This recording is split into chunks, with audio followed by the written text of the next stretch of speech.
Some mornings you wake up and glance in the mirror only to find a bruise you daren't remember getting. A tattoo appears on your flesh, intricate, elaborate, but entirely unplanned. Time itself feels unmoored. Hours vanish without memory. Days collapse into each other. And your personal history feels porous, as if someone has been slowly erasing the margins of your life story. For those who experience these uncanny anomalies, the question arises: have you shifted into an alternate reality without realizing it? Are you living a different version of yourself, a parallel self, whose scars, tattoos, and memories bleed through the thin membrane separating worlds? This exploration delves into the mythic, psychological, and phenomenological dimensions of such reality slips, weaving case studies with trauma theory, shamanic frameworks, and quantum mystical ideas. It concludes with practical protocols for discernment and integration, so you can determine whether you truly jumped timelines or if something more symbolic is asking for your attention. At its core, a reality slip is the subjective experience of feeling anchored in a world that doesn't fully match your internal sense of self or your bodily history. Common features include lost time, gaps in memory ranging from minutes to days, during which you cannot account for your whereabouts, physical anomalies, scars, bruises, or tattoos appearing without conscious recollection of how they were acquired, identity fractures, moments when your voice, mannerisms, or preferences shift, as if another self has taken the wheel, déjà vu, and Mandela effects.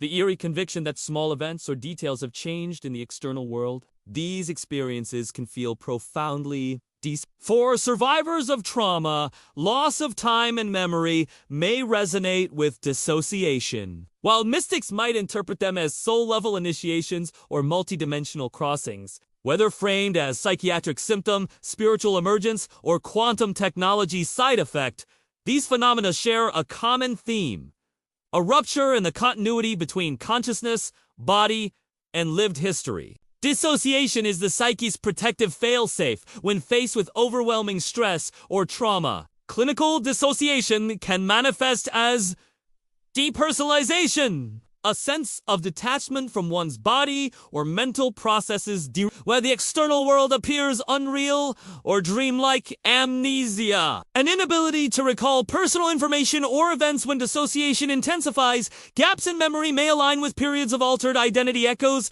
of the alternate self-experience. In extreme cases, dissociative identity disorder yields fully formed alternate personalities, alters with distinct autobiographies and body memories. Trauma imprints itself not only on memory, but on cells, tissues, and the autonomic nervous system. Somatic experiencing theorist Peter Levine describes how shock and terror can lodge in the body as unprocessed energy, manifesting years later as unexplained pain, tension patterns, or strange bodily sensations. For someone who reports an unfamiliar bruise or scar, the question arises: could this be residual cellular memory surfacing, rather than a physical wound received in this timeline? Is the body replaying a survival response stored in ancestral or past life dimension? Psychiatric models often pathologize reality's lipping phenomena as early signs of psychosis, brief psychotic episodes, schizophrenia, or schizoaffective disorder. Yet many who have these experiences report them as profound,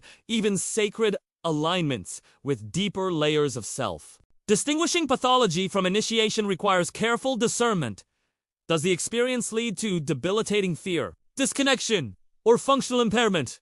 Or does it catalyze insight, spiritual awakening, and creative expression? A nuanced approach honors both clinical expertise and the possibility of soul-centered emergence. In many indigenous and shamanic traditions, parts of the soul can journey away from the body during crisis, ritual, or nighttime dreams. The person may feel hollow, forgetful, or physically drained. Shamans undertake retrieval rituals, journeys into other realms to reclaim that missing essence. Symptoms often include unexplained weakness, chronic fatigue, or a pervasive sense of fragmentation. Sometimes, tattoos or marks appear almost telepathically as guides for retrieval. Rituals of drumming and guided journeying help meet the helper that anchors a lost soul fragment. Rituals, ceremonial drumming, chanting, Entheogenesis ceremonies alter consciousness and dissolve the habitual boundaries between self and world.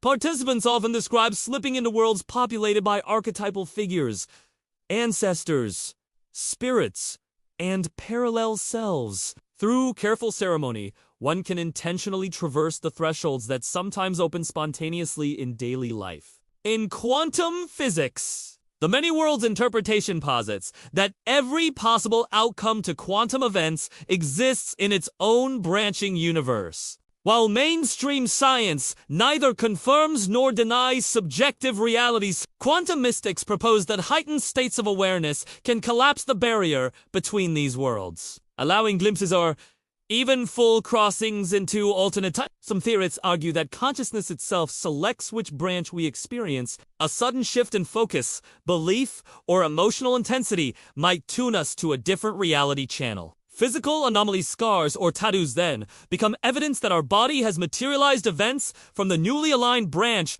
The following case studies ground these ideas in lived experience. All names have been changed to protect privacy. Maya, a 32-year-old graphic designer, awoke one morning to find an intricate Celtic knot tattoo spiraling across her left forearm. She had no memory of visiting a tattoo studio, and her social media, bank statements, and phone records confirmed no appointment. A mysterious 48-hour block of missing time preceded the tattoo's appearance. The skin around the ink ached, as if the design were alive beneath her epidermis. 2 nights prior, Maya had dreamed of a hooded figure pressing a glowing emblem into her skin. No evidence of external intervention surfaced. Forensic analysis of the ink revealed trace elements of henna and indigo, not conventional pigments. Psychological screening showed no history of dissociative identity disorder or substance misuse. A local healer recognized the knot as a soul-binding symbol used in Celtic revival ceremonies. Through narrative therapy, Maya reframed the tattoo as a call to reconnect with ancestral lineages. She wrote a memoir chapter about a parallel self-initiating her into a forgotten heritage. Over months, the tattoo's pain subsided, transforming into a living mandala guiding her creative work. Carlos, a 45-year-old software engineer, routinely lost a few hours each week. He initially chalked it up to stress and overwork. Then he noticed small differences upon regaining awareness.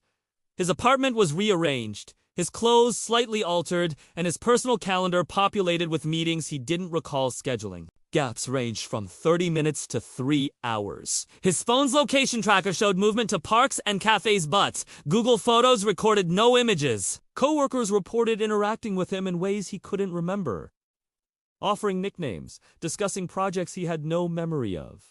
Medical workups, including neurological scans, proved normal. There were no signs of epilepsy or narcolepsy. Carlos began keeping a dream shift log, noting pre-shift dreams of corridors and doors. He joined an informal network of quantum jumpers who shared dream alignment practices. Track and triggers emotional overload and certain scent associations helped him reduce shift frequency. Incorporating grounding rituals like cold showers and tapping sequences, he regained stability. In therapy, he explored the other Carlos, who inhabited those lost hours, eventually reconciling his fractured identity through art installations depicting overlapping time. Amira, a 29-year-old Reiki practitioner, noticed her healing sessions were sometimes conducted by an alternate persona she called Isla. Isla spoke with a different voice, used distinct hand movements, and channeled messages in archaic languages unfamiliar to Amira.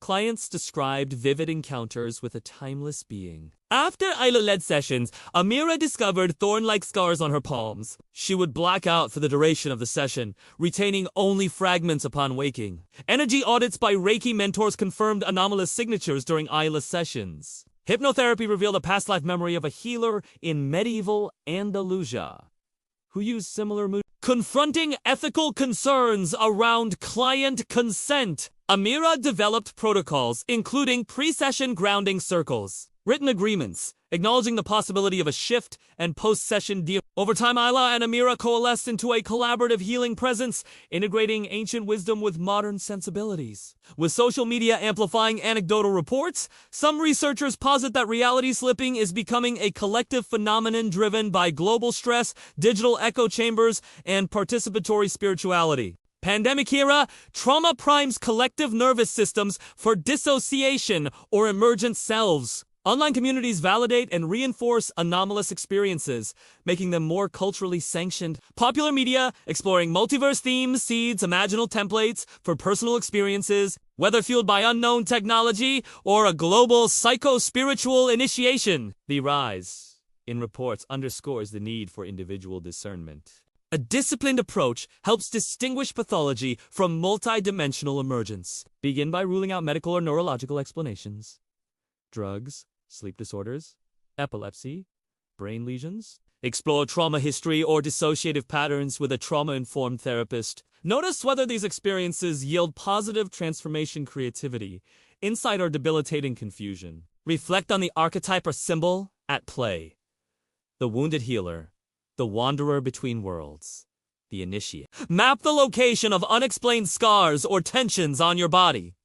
Record dreams, synchronicities, and intuitive messages. Grounding practices can anchor you in your primary reality. Body-based rituals such as breathwork, somatic movement, or cold water immersion narrative rituals, like writing a symbolic memoir to integrate alternate self-experiences. Creating a community altar with objects representing both your primary and parallel selves, photographs, talismans, poems. Ancient cultures understood that identity is not fixed. We are protagonists of an unfolding epic, and each reality slip is a chapter of initiation. To reclaim these experiences, chart your cosmology by mapping archetypal landscapes, worlds, thresholds, guardians. Name your allies and adversaries. Who assists your shift, and what fears block the passage. Compose a journey verse, a poem, song, or short play dramatizing your crossings. By mythologizing your reality slips, you transform disorientation into creative power and claim ownership of the multiverse of your soul. Whether or not you believe you've shifted into another reality, the unexplained scars, lost hours, and alternate voice phenomena are valid signals from your psyche and body. They may be invitations to expand your sense of self, integrate hidden aspects, and reclaim sovereignty over your story. Ground yourself with discernment, ritual, and narrative integration, and choose moment by moment which reality you wish to inhabit.